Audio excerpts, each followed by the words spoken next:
each of us has over 100. She's the love of my life. That's adorable. What the? Ginger, no!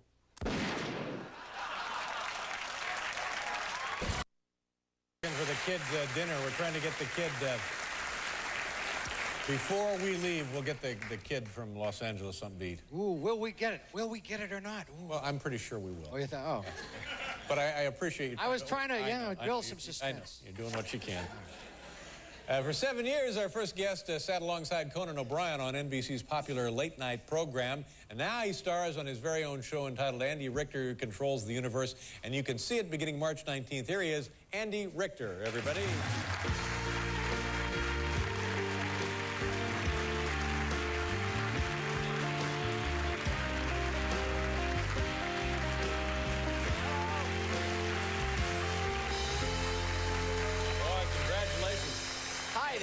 I saw I guess it's the pilot, the first one of your shows. I thought it was great. Thank you very much. And it looks fantastic, and but it just seemed like a lot of hard work. Is it hard work doing it? It is. It's because it's shot like a movie. Yeah. You know, it's not in front of an audience, which those audience sitcoms, those people have banker's hours. You know, it's like 3 days a week, they work 2 hours, come in, because I guest starred on it, on a couple of them, and it's, you know, and then like and they all complain. You know, they make so much money, and they all complain about, like, well, on Thursdays, I have to work 9 hours, you know? Well, that's what humans do. And our show, it's like 14 hours a day. Yeah, well, it looks beautiful. Thank you, thank you. And now, tell people what it is. It's the funniest thing ever.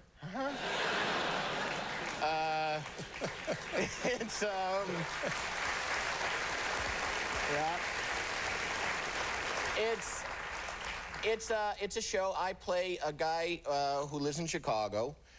We were going to set it in New York, but we found out that New York apparently is too NBC. Honest to God. Oh, is that right? Yeah, New York is NBC. Wow, they have their own city. I know, they own, yeah. Period. So I was, you know. My gosh. You know, and it's you, and it's just me. I play a writer, and you see the story from my point of view. So including, you know, embellishments and lies and fantasies and, you know. Sometimes 2 or 3 of your points of view. Right, right, yeah, well, exactly. It's great. I got a big kick out of it. Thanks. It's just, you know, it's just screwy. That's what we're going for. Now when you're on this show, does it seem weird to you because you were always Conan's buddy on his show for 7 years, and now here you're a guest on this show? Does it? And Paul and I used to have that. You know what I'm saying? Does it seem odd to you at all? No. All right, good. No, not really. I mean, I feel the darts in my back from Paul. He's very jealous. Not at all, not at all. Thrilled for you. Paul? Thrilled. Paul actually was really sweet to me once. We had a bit on our show. He pulled me into a bowl of pudding. Yeah. In a tug of war, and the next day he sent me flowers. Because he took the fall for me, because he went right into the pudding. Oh, that's nice. That's great. I appreciate it. You know, I felt like, I don't know. And then we went out, and we're still in touch, actually. Yeah. I felt like I'd had a night with a sailor, and he sent me flowers afterwards to make me feel good. Well, that's nice.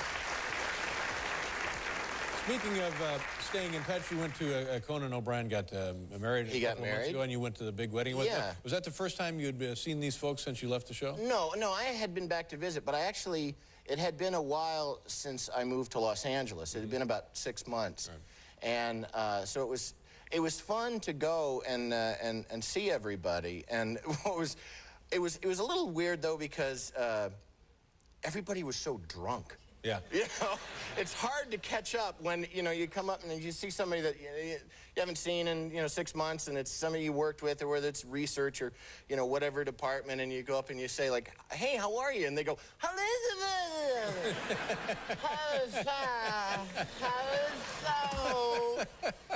Your baby is so bad. And it's okay. Just like any day of the week here. And well, that's quality programming. Where was the wedding? It was his wife is from Seattle, so it was up in Seattle, which was really it's a beautiful town. It was a fun place to have it, but it was I think the biggest thing to happen there in in ages because the city was excited about it? The local news, I saw a news story. Coming up next, we talked to the woman who made the centerpieces for the Conan O'Brien wedding. You know, we tried to get her here. We can't touch her. That's the way it happens. But that's the way it happens. Was it like a big deal? It wasn't a big deal. No, it was, no, not at all. And it was, my wife was sitting behind a woman in the church who said, she heard her saying to somebody, oh, I hope there's somebody big here. I hope somebody like Pacino. Do you think Pacino's going to come? And it's, you might as, if you know Conan, you might as well have said Queen Elizabeth. You know, it's like, he and Al Pacino don't really hang out that much. It's funny. And I don't know why she picked that, you know, Pacino. Well, that's an interesting expectation. Yeah, it is, you know. I'm hoping he'll show up here tonight. I'm sitting here and I keep turning. We couldn't even get Conan to show up here tonight. So you come back to New York, and that must be fun to be back in the city. Yeah. What kind of things do you do when you come back? Well, it's odd to come back here and stay in a hotel. And I'm staying at a W hotel, which is a very nice hotel, but they have really goofy stuff. Like when you call down, they say, whatever, whenever. Which apparently is their ethos, you know. And if you ask for something, they say, we'll send a cast member up right away. Like it's all a play that they're putting on for you, you know? And, what is the W Hotel? It's a chain. It's a chain. Really? It's kind of like if Banana Republic were a hotel. I see. It's nice. You know, which is nice in a way. You're having a good time. But the funny, we checked in, we stayed there. Actually, my wife and I stayed there before because it's kind of in our old neighborhood. And when we checked in, they didn't have the room that we expected. Because the rooms are called, the best one's called a mega room. Then the next step down is spectacular room. And then the worst room is a wonderful room.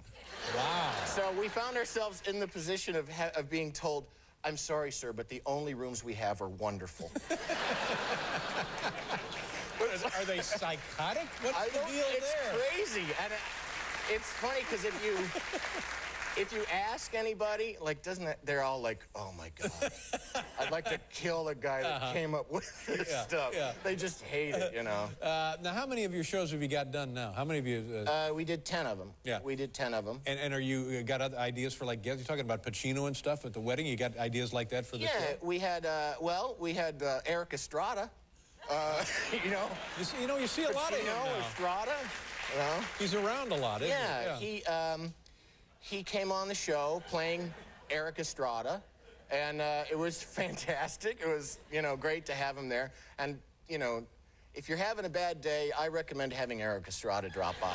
Really? Because he's all just like, hey, hey, what's up? I'm Eric Estrada, you know. And we were joking, something like somebody screwed up on a take, you know, and he said, oh, you should use that on the Christmas reel, which is like the blooper reel. Sure. And one of the other actors said, oh, like this show's ever going to make it to Christmas. You know, just joking. And it's a real up bunch, you know. But I said, which is like one of my standard jokes, I went like, oh my God, and I just bought another Bentley. You know, which is just one of my just nonsense jokes I say all the time. Right. Eric Estrada says, oh, you a Bentley man? And I went like, oh, you mean the idea of me owning a $125,000 car? No. And he went, because I'm a Rolls man myself. Yes, he is. And why wouldn't he be, for heaven's sake? Of course not, yeah. Now, you and I, I'm right about this, you and I were in Cabin Boy, right? Yes, we were. in Cabin Boy together. We absolutely were. Yeah. That was,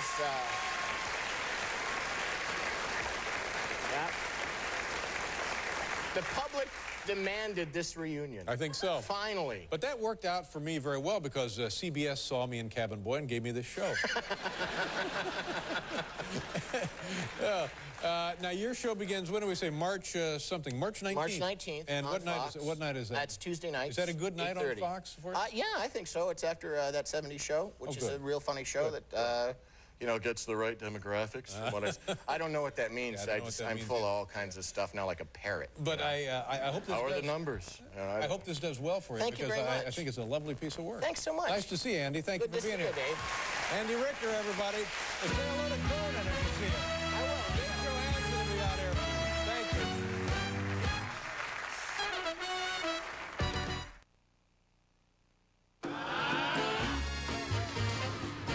Brown makes work easy. Brown helps me get it done.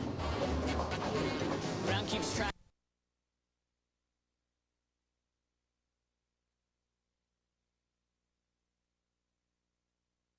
Learned that one of his officers had been shot. Fortunately, it was not a serious